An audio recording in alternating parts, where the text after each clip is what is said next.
de la Mauritanie et de la CEDEAO qui ne se justifie nullement. Vous voyez? Donc, de quel pays voulons-nous? Est-ce que nous voulons d'un pays qui va être orienté uniquement vers le monde arabe, comme c'est le cas aujourd'hui, mettant de côté toute sa vocation première? Parce que ce que nous faisons, nous, coalition Vivre Ensemble, quand nous parlons de Vivre Ensemble, nous ne faisons que reconnecter la Mauritanie avec sa promesse d'antan. À l'indépendance, la Mauritanie avait promis d'être ce tampon entre le Maghreb arabe et le monde noir. Quand nous venons parler de Vivre Ensemble, nous rappelons à la Mauritanie qu'il a trahi toutes ses promesses. Donc, le débat de fond, c'est sur cette trahison. Les événements comme ce que vous appelez le passif humanitaire, sur les déportations, sur le massacre des 28 militaires et autres officiers en 1990, ce sont des choses à régler de façon urgente pour apaiser la tension et permettre le dialogue de s'enclencher. Alors, Baba Issa Mareka, Baba Issa Mareka, excusez-moi encore, sur la fiche, il y avait cette erreur. Baba Issa Mareka. Inversé mon nom, voilà. Vous m'avez donné le prénom de mon père, mais c'est pas grave. En plus, désolé. C'est pas grave. Donc, le Goulmo, vice-président de l'UFP, parle d'intégration nationale. Hamadisso, donc un des cadres des FPC, parle de reconnaissance des nations au sein de la Mauritanie, au sein d'un même État. Au fond, est-ce que vous parlez de la même chose? Bon, je crois qu'avant de venir sur cette question-là, je crois qu'il vient de souligner un problème extrêmement important. Le passif humanitaire, en réalité, comme il l'a dit, effectivement, il y a un nettoyage ethnique. Mais le passif, c'est le passif de l'État. C'est l'État mauritanien qui est passif, ce passif-là lui appartient. Donc, c'est pas pourquoi on parle de passif humanitaire. Mais peu importe en tout cas le terme qu'il faut. Ce qu'il y a, c'est que le contenu, c'est qui est important. Ce qu'il y a, c'est qu'aujourd'hui... Mais il faut nommer les choses. Voilà, oui, tout à fait, mais on l'a nommé, justement. Donc, ce qui est important aujourd'hui, c'est que, comme l'a dit à plusieurs reprises Mohamed Maloud, d'ailleurs à travers toute son histoire, je crois que c'est pourquoi je crois que s'il y a quelqu'un aujourd'hui qui est dans des dispositions, qui est historique même, c'est-à-dire qu'il est présent, pour pouvoir résoudre ce problème-là, c'est bien lui. Parce que c'est quelqu'un, comme je vous l'ai déjà dit, en tout cas la dernière fois, que c'est quelqu'un qui n'est pas d'une communauté, qui a toujours été aux côtés de l'ensemble des communautés pour lutter contre les injustices en Mauritanie. Les événements de 89, les événements de 87, on sait les actions qu'il a entreprises à cette époque-là.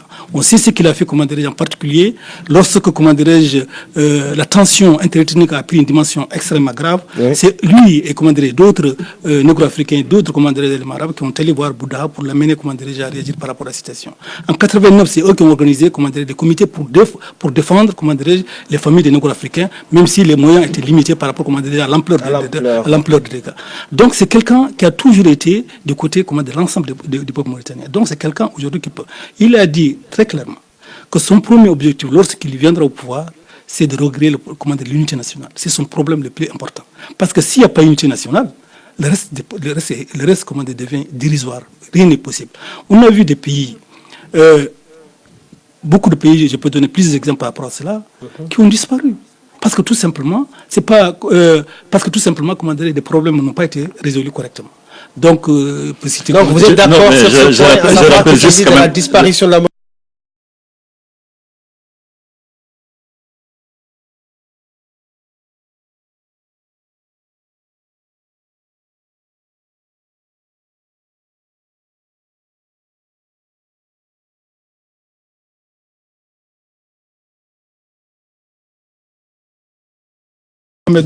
c'est lapsus. Mohamed ne sera plus. On a fini avec lui.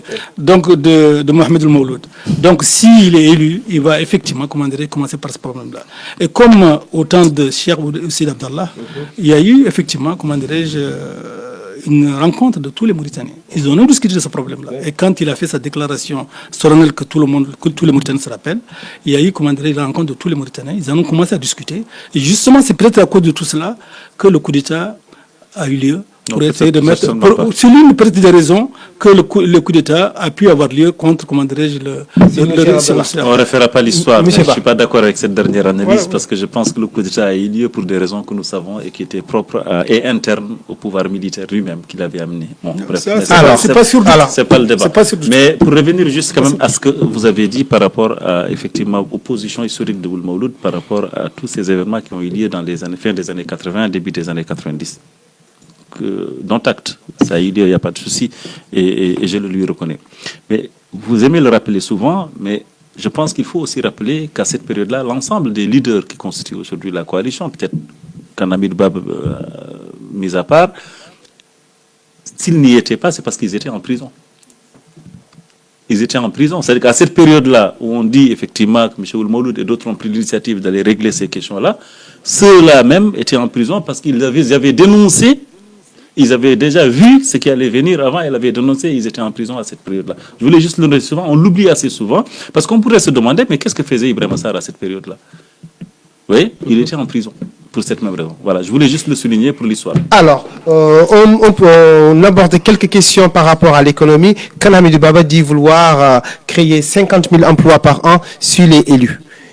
Est-ce que vous y croyez?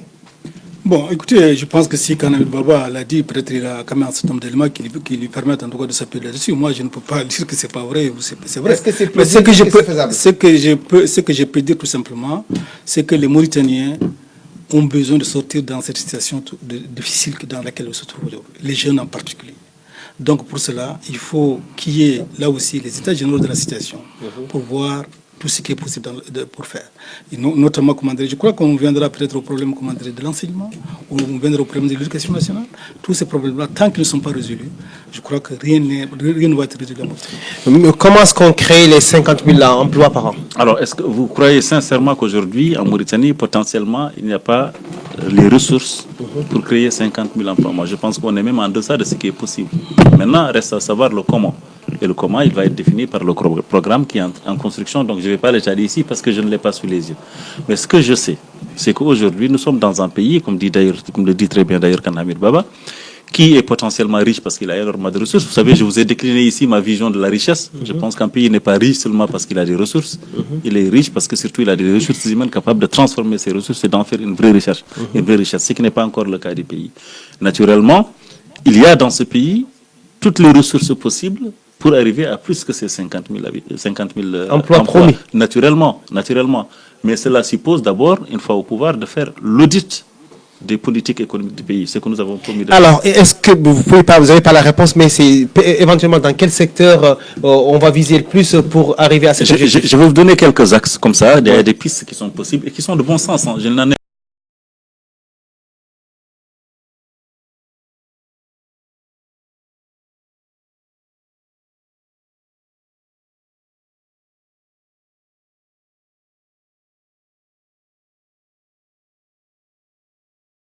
de développement des métiers de service qui est énorme. Est-ce que dans cela, il y a déjà un bon potentiel à créer au minimum les 10 000 emplois là-dedans. Deuxièmement, nous sommes dans un pays où nous avons plus de 150 000 hectares de terres arables qui ne sont toujours pas exploités, si ce n'est que certaines aujourd'hui sont en train d'être cédées à des agro-businessmen qui sont étrangers.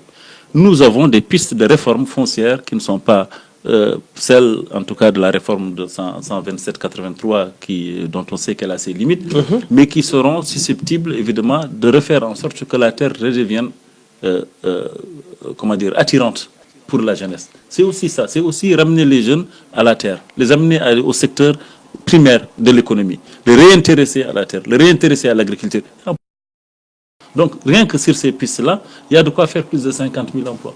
Donc, quand nous parlons de 50 000 emplois, ce n'est pas 50 000 emplois de bureaux, ce n'est pas 50 000 emplois dans l'administration, parce que les Mauritaniens sont habitués à cela.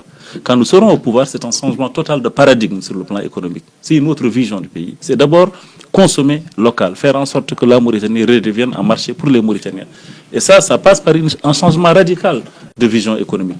Donc, nous allez voir, quand notre programme sortira, il y aura des choses qui vont être déclinées et qui vont être tout à fait nouvelles. Alors, vous n'avez pas dit le terme que j'attendais, mais pour moi, c'est peut-être que le terme un peu vieux jeu, mais l'autosuffisance alimentaire. Peu de personnes en parlent. J'en ai parlé à travers l'agriculture, hein, c'était ça. Vous avez dit que reconnecter les Mauritaniens par rapport à eux-mêmes. C'est pour cultiver à manger. Hein. La Mauritanie, c'est un pays à peine de... Il faut quand même le dire. Le sucre, il n'est pas produit en Mauritanie. Rapprochez-vous du micro, s'il vous plaît. Oui, la Mauritanie, c'est un pays à peine de 4 millions d'habitants, avec des potentialités énormes sur le plan agricole, comme il a dit, sur le plan minier, sur le plan du sous-sol qui est riche, comme je l'ai dit, plan minier. Donc c'est un pays, la Mauritanie peut être même un Eldorado, si tu veux, dans la sous-région. Parce que tout simplement, c'est un pays qui dispose de potentialités énormes, un pays aussi avec un pays jeune, parce que les jeunes aujourd'hui, représentent quasiment de 60% de la population. Donc c'est un pays qui peut effectivement, un pays qui peut être dynamique, à condition effectivement qu'il y ait un pouvoir capable justement de diriger ces pays-là et de l'amener comme au bon port. Alors, vous avez dit, on ne va pas tarder à passer aux questions des internautes tout à l'heure, donc ce sera la seconde et dernière partie. Vous avez parlé d'un mot sur l'éducation nationale en Mauritanie. On ne va pas s'étaler trop longtemps là-dessus parce qu'on va bientôt arriver à la fin de l'émission. Qu'est-ce qu'il y a d'urgent à faire sur l'éducation nationale? Bon, écoutez, l'éducation nationale, comme je le dis souvent, l'éducation nationale en Mauritanie est à terre. L'éducation nationale en Mauritanie est quasi inexistante. L'éducation nationale aujourd'hui en Mauritanie est dans une situation telle que les enfants n'apprennent quasiment rien. Les programmes sont quasiment des programmes, comment dirais-je, chacun fait ce qu'il peut. C'est ce qui se passe aujourd'hui en Mauritanie. Et le pire, c'est que... Vous décrivez un chaos. C'est un chaos éducatif qui existe en Mauritanie. Ce qui est encore, comment dirais-je, plus dramatique, c'est que les enfants mauritaniens vivent aujourd'hui séparément. C'est-à-dire que l'éducation nationale a introduit des programmes, des écoles privées, de sorte qu'aujourd'hui, les enfants ne vivent plus ensemble. Donc les Mauritaniens, on vit une sorte de système d'apartheid, comment dire, dans ce sens-là.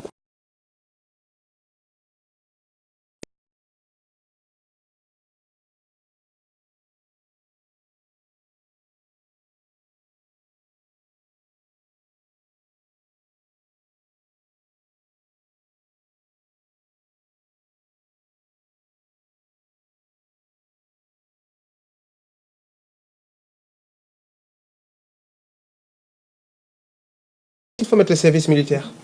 Bon, le service militaire, ça c'est un autre aspect. Je crois que, bon, peut-être pourquoi pas. Mais en tout cas, ce n'est pas le plus important. Le plus important aujourd'hui, c'est que les Mauritaniens arrivent, comment dirais-je, à trouver l'éducation qu'il faut pour tout simplement faire avancer ce pays-là. Parce qu'un pays sans éducation, un pays dont les enfants ne sont pas éduqués, c'est un pays qui va droit au mur, c'est un pays qui va disparaître. Et que ça, je crois que c'est aussi l'un des aspects essentiels et principaux que dès que Mohamed Maouloud sera élu président de la République, voici a-t-il. Alors, monsieur Ba, l'éducation nationale, c'est la question de l'éducation nationale, ça fait une suite logique avec ce que j'ai dit de l'économie avant. Moi, je pense que, comme je disais, l'économie aujourd'hui de la Mauritanie doit être autocentrée. Autocentrée parce qu'il est important, cela est valable pour tous les pays africains. Il est temps que nous fassions confiance, que nous exploitions nos propres ressources. Mais cela passe par la réforme de l'éducation nationale. Il faut que nous ayons des gens formés pour cela. Donc, l'éducation devient un axe fondamental par rapport à cette vision de l'économie. Deuxièmement, c'est la question effectivement de l'unité nationale, de comment est-ce qu'on peut faire en sorte que les Mauritaniens puissent déjà avoir la même éducation, avoir la même vision du pays, regarder le même pays, avoir un regard sur leur pays et pas celui-là à regarder au Sénégal, l'autre à regarder au Maghreb. Donc ça, c'est l'éducation qui fait cela. Aujourd'hui, nous sommes dans un pays, comme il l'a décrit, je ne reviendrai pas sur le chaos, où nous avons deux types de Mauritaniens qui sont formés et qui ne peuvent même pas se parler. Parce que l'un est arabisant, l'autre est francisant, et qui n'ont même pas les mêmes visions du pays, qui n'ont pas les mêmes visions de l'éducation et qui ne sont pas fermés à la même école. Donc d'abord, la priorité, c'est de faire les états généraux de l'éducation nationale. Mais cette fois-ci, les véritables états généraux de l'éducation nationale. Repenser l'école unifiée. Et cela passe aussi par l'introduction de nos langues nationales, de leur enseignement et en vue de leur officialisation après. Quand un enfant apprend dans sa langue, il est mieux préparé, évidemment, à apprendre. Donc, nous pensons qu'il faut que les langues nationales soient introduites dans l'enseignement. Et quand je dis introduites dans l'enseignement, cela n'a pas pour objectif que le petit Alpulaar apprenne le Pulaar, le petit Soninké apprenne le Soninké, mais cela a pour objectif que les uns apprennent les langues des autres de façon à ce qu'en Mauritanie, on puisse avoir la possibilité de parler déjà, ne serait-ce que deux langues nationales quand on est mauritanien. Donc, vous voyez, mais pour ça, il faut qu'on se fasse confiance. Il faut qu'il y ait des états généraux, il faut qu'on repense l'école unifiée, que une vraie réforme de l'éducation nationale ait lieu et qu'on lui donne la chance d'aboutir. Parce que aussi, ça, c'est un autre problème, c'est la rythmique des réformes en Mauritanie. Je ne sais, en moins de 20 ans, je ne sais combien de réformes il y a eu. Et on sait très bien quand on fait une réforme de l'éducation nationale, il faut attendre au minimum 15-20 ans, une génération pour savoir si ça aboutit ou pas. Monsieur Assama, oui, je voulais tout simplement ajouter par rapport à ce problème de l'introduction de langue. Il est fondamental aujourd'hui que les langues nationales soient introduites dans l'enseignement et officialisées. D'ailleurs, c'est l'engagement du président Mohamed Maouloud. Les langues nationales aujourd'hui peuvent effectivement être officialisées au niveau de l'enseignement. D'ailleurs, ce qui est extrêmement aussi important, c'est que les langues nationales aujourd'hui ont la capacité justement de pouvoir être enseignées à tous les niveaux, au niveau de l'enseignement. Parce qu'ils ont fait l'expérience. L'expérience montre aujourd'hui que ces langues nationales peuvent effectivement être introduites. Et il a pris la décision, dès qu'il sera élu, toutes les langues nationales vont être introduites dans l'enseignement. Et deuxièmement, que à terme, tout Mauritanien doit parler de langue nationale. Un arabe doit pouvoir parler soninké, polar ou wolof. Un soninké doit pouvoir parler arabe. Comme ça permettra tout simplement à ce que tous les Mauritaniens puissent ensemble se retrouver, se parler normalement. Alors, nous arrivons au terme de cette émission. Comme je vous ai promis, chers messieurs, nous passons à la minute libre. Monsieur Baba Assamarega, c'est à vous de commencer. 1 minute 30 pour nous dire votre ressenti. Pourquoi est-ce qu'il faut voter pour Mohamed El Mouloud et vos sentiments de façon générale. Bon, je regrette qu'on n'a pas le temps aujourd'hui aussi de parler de langue nationale parce qu'on est dans la diaspora aujourd'hui. On n'a pas parlé beaucoup de problèmes de diaspora, notamment d'autres problèmes qui se posent dans la diaspora. Je crois qu'on aurait pu le faire. On aurait pu parler aussi dans des langues où les diaspora comprennent bien. Mais dans tous les cas, ce qui est aujourd'hui important, aujourd'hui, c'est que les Mauritaniens se rendent compte que ce système qui est là, ce pouvoir qui est là, est le frein à toutes sortes de développement dans ce pays-là. Aussi bien sur le plan de l'unité nationale que sur le plan économique et que sur le plan social. Sur le plan social, l'esclavage aujourd'hui, ils ont introduit pas mal de lois, mais aucune des lois n'est pas appliquée, qui seront appliquées dès que Mohamed Mouloud sera au pouvoir.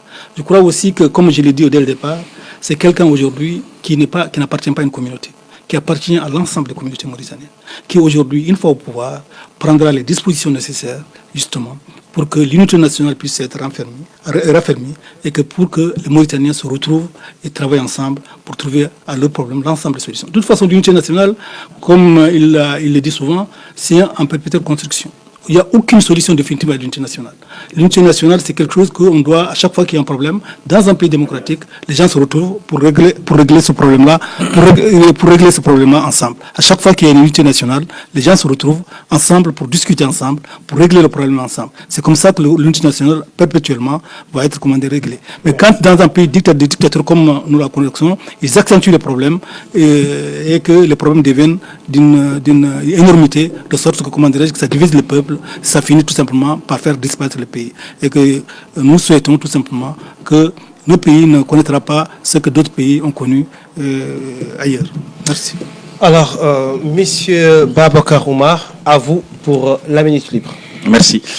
Moi, je pense qu'aujourd'hui, la coalition Vivre Ensemble, donc, qui a poussé notre candidat à aller face aux Mauritaniens pour tenter de rentrer au palais présidentiel et changer les choses, est une nouveauté.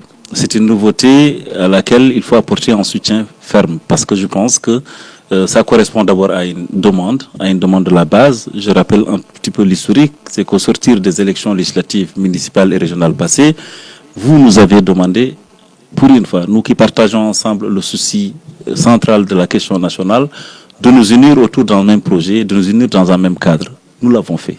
Il vous reste à vous à donner validation à cette réponse que nous avons apportée à votre demande. Aujourd'hui, évidemment, cette coalition, elle suscite de l'engouement. C'est une coalition qui est une coalition de partis qui ont évidemment dans l'ensemble et d'organisations de la société civile une même vision de la Mauritanie, qui est rejointe récemment par d'autres organisations qui à la base n'y étaient pas, mais qui partagent la même vision du pays et qui sont aussi d'extraction sociale, on va dire communautaire, autre que négro-africaine. Il est vrai que nous sommes des partis à leadership négro-africain pour la plupart, mais cette coalition est une coalition mauritanienne, une coalition de Mauritaniens.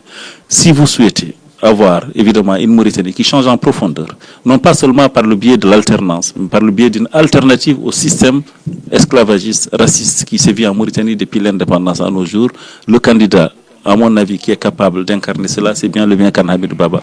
Il a un programme économique qui va sortir très bientôt. Il a déjà décliné sa vision du pays. La coalition, via une plateforme qui existe déjà, a décliné sa vision du pays. Alors nous vous demandons simplement de venir valider la réponse que nous vous avons apportée, à votre demande de réunification que nous sommes en train d'enclencher. Alors, Monsieur Ba, puisque vous avez la parole, gardez-la. Est-ce que vous pourrez me donner une qualité que vous reconnaissez à Monsieur Mohamed Ould Mouloud? Je l'ai déjà dit, rien qu'hier, je l'ai dit sur les réseaux sociaux, je pense que M. Mohamed Ould Mouloud est effectivement un homme constant. Et moi, j'aime les constants. J'aime les gens constants. Alors, une qualité que vous reconnaissez au candidat Kane Hamidou Baba? C'est un homme, que j'allais dire, paisible. C'est un homme qui respectueux. C'est un homme respectueux. Paisible et respectueux. Merci, monsieur. Merci d'avoir été des nôtres. Merci, chers téléspectateurs. À cause d'un souci technique lié à l'Internet, nous n'avons pas pu diffuser cette émission en direct. Donc, elle sera disponible quand vous la verrez ce soir. C'est-à-dire que voilà, nous la diffusons. Nous lançons également un appel aux équipes des candidats à Sid Mohamed Boubacar. Encore, c'est un rappel, hein, à Mohamed Lemine El Wavi d'entrer en contact avec nous pour que nous puissions les inviter dans le cadre de cette émission Face à Face. Comme vous l'avez compris également, qu'il y aura d'autres numéros de Face à Face à venir bientôt sur rmiinfo.com dans d'autres langues également. À très vite. Merci. Merci. Merci. Bougez pas. Merci. Vous pouvez vous serrer la main si vous voulez. Bien sûr. Vous l'avez déjà fait, mais bon, c'est pour eux, c'est pour les téléspectateurs. Vous avez coupé? Mais coupez-nous tout ça.